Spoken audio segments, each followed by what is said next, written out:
Matthew వారోన్ వాండైక్ వీడు America నరహంతకుడని ఇంతకుముందే చెప్పుకున్నాం. మెర్సినరీస్ అంటారు. వీళ్ళు బాంబులు వేయగలరు, ప్రాణాలు తీయగలరు, మార్షల్ ఆర్ట్స్లో ఎక్స్పర్ట్స్. మనిషిని చంపడం వీళ్ళకి చాలా కామన్. అట్లాగే ఉద్యమాలు రెచ్చగొడతారు, వాళ్ళకి ఆయుధాలు ఇస్తారు. ప్రపంచంలో ఏ దేశాల దగ్గర ఆయుధాలు తక్కువకు వస్తాయో కొంటారు.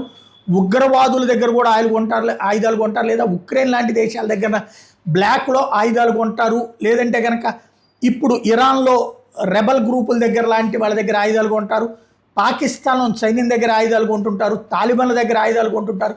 అట్లాంటివి కొని ఈ ఉగ్ర మూకల చేతిలోకి, అంటే ఏ దేశంలోనైనా సరే వేర్పాటువాదుల చేతికిచ్చి ఆ దేశంలో అస్థిరత సృష్టించడంలో సిద్ధాస్తుడై అమెరికా పంపితే ఇండియాకు వచ్చినటువంటి వాడు, అమెరికాలోని యుఏపిఏ చట్టం కింద అరెస్ట్ అయినటువంటి వాడు, ఇక్కడ జైల్లో ఉంటున్నటువంటి వాడు ఇప్పుడు పిటిషన్ వేశాడు.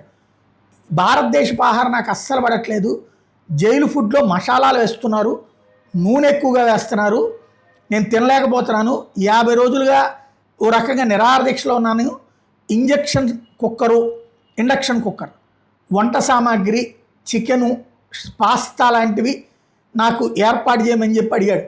నిషిద్ధ సంస్థలకు ఆయుధాల సరఫరా, సాయుధ వర్గాలకి శిక్షణ ఇచ్చిన ఆరోపణల మీదన అమెరికా ఒత్తిడిని పట్టించుకోకుండా అరెస్ట్ చేసినటువంటి భారత దెబ్బకి వాడికి భోజనం గుర్తొస్తుంది.